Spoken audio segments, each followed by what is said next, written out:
Casey's Audio Vault. Zakk Wylde. September 24th, 2010. Case, what are you doing, man? I'm doing good. How about you, Zach? I'm doing good, brother. Sitting here getting ready to roll with the Untitled Chapter tonight, man. So you're hitting Winnipeg. The Black Label Berserkus hits the convention center. These bands handpicked by you?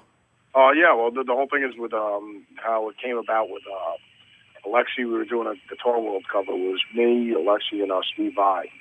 But, we were just sitting there just shooting the shit. I said, it's one of those things where you just eventually get to know everybody. So, it's just like, dude, we ought to do something someday, down the line somewhere, you know what I mean?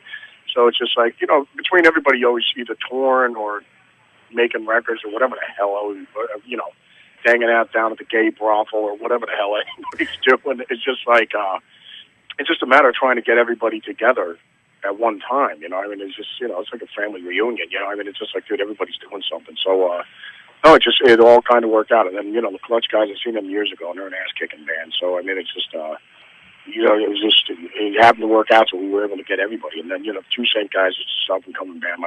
My manager knows the guy who manages that band, so it's just like, that's how that panned out. But, everything's killer, man. Everybody had a blast at the gig the other night.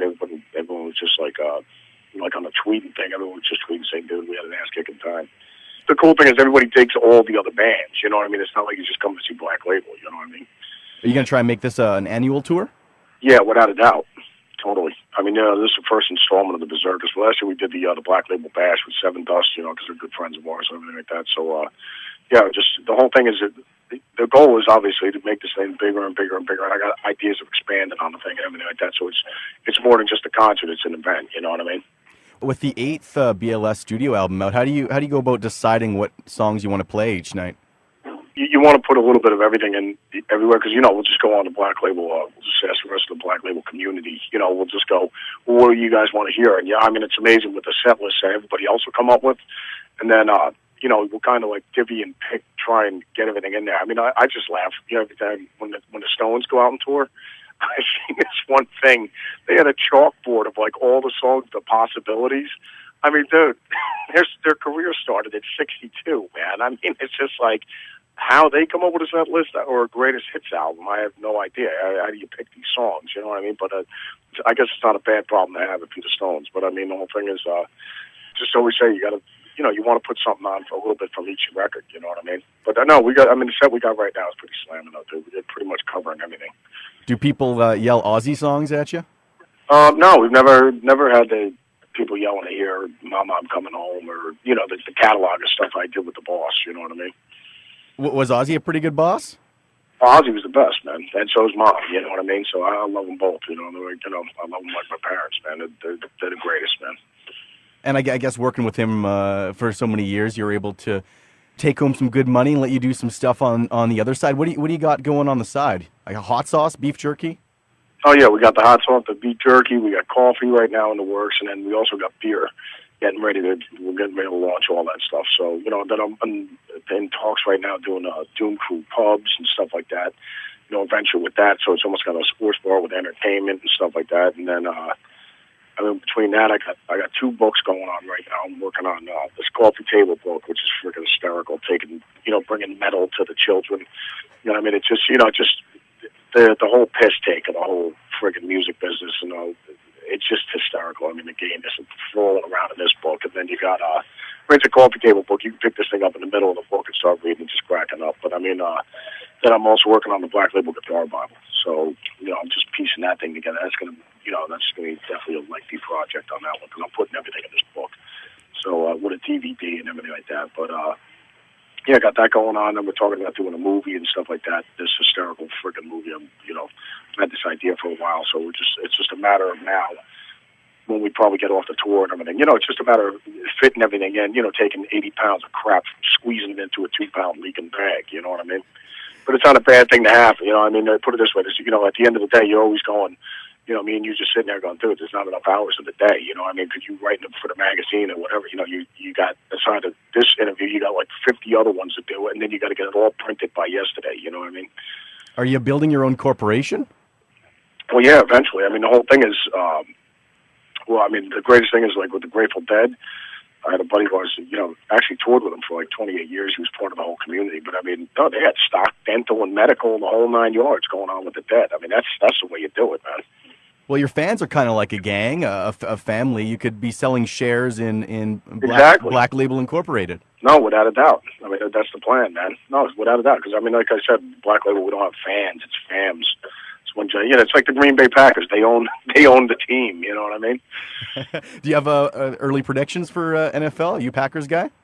No, I'm actually a New York Giant guy. But yeah, we got pummeled the other day. So I mean, it's just I don't know. I mean, our defense looks horrendous. I mean, the G-men. No, I don't see us. I don't see the Super Bowl in our future this year. No. I mean, my buddy Phil's sitting there looking at me right now. He's a diehard big blue guy.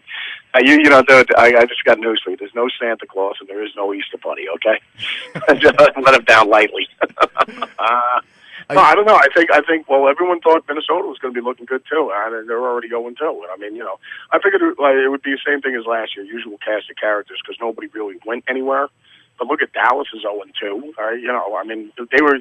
Everybody's figuring they're going to be hosting the Super Bowl and they'll be playing in their own stadium at the Super Bowl. I mean, that was pretty much on paper. That's what it looked like. So I don't know. I don't know what's going to happen. I mean, Michael Vick down in Philly. I don't know how you could take him out as a starting quarterback now. You have to have him start. You have to. You know what I mean? You had mentioned a Black Label beer. You had recently given up beer. How is life without alcohol? Well, put it this way: by me giving up beer, that means that there's that much more beer to go around for the berserkers. So, no. I mean, just quitting drinking. It was hysterical. I was on the Dr. Drew show, the Love Line thing, and it was just. I said, "Hey, Doc, no disrespect, man, but I mean, like seriously, the long journey to recovery." I go, dude. It's the Black Label one-step program, the General Patton Black Label one-step program. It's like jackass. You just stop. You know what I mean? But people ask me, they're like, dude, how did you stop? I go, you stop. I go, you know what? Like, because I just stopped, shitting my pants, and I haven't learned how to wipe my ass yet, though. But I have stopped shitting the bed and everything like that. The wife's kind of happy about that. But it just came a point where I said, I got to stop this.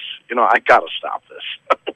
So it's just, I was just laughing with Dr. Joy, just going, what is the long road to recovery? I go, I really don't understand. I go, it's just like you stop, and then that's pretty much it, isn't it? Some people end up, smoking more or eating more food or eating candy. Have you filled the gap? Well, yeah. I just, because, they were like, oh, well, Zakk, you need to work out. I go, well, dude, I work out all the time, dude, So I said, no, I lift and everything like that. So I go, fill up the time now with, aside of all the Black Label, the shit to-do list of what I got before my feet hit the floor in the morning. I just switch over to crack cocaine light, you know what I mean? So it's just, hey, listen, I'm getting half the calories and to keep up with that slim rock girlish figure of mine. So, it seems to be panning out pretty well. So you feel healthier? Yes, all right. Much. Invigorated. And what are you benching these days? Knocking out sets with 225, and then I'll just throw up like, the other day I had, 305 up on the thing, doing partials with that. So, everything's good, man. Nice. Wait, so are you the designated driver now? You got the berserkers in the back of the minivan?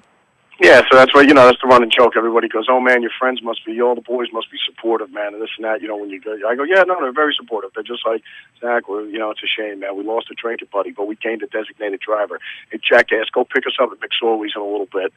We'll be down at the Irish pub, jackass. Oh, very supportive. Very, very. You must have a guilty pleasure in on the iPod. You think there's a song on there that your fans would be surprised to find?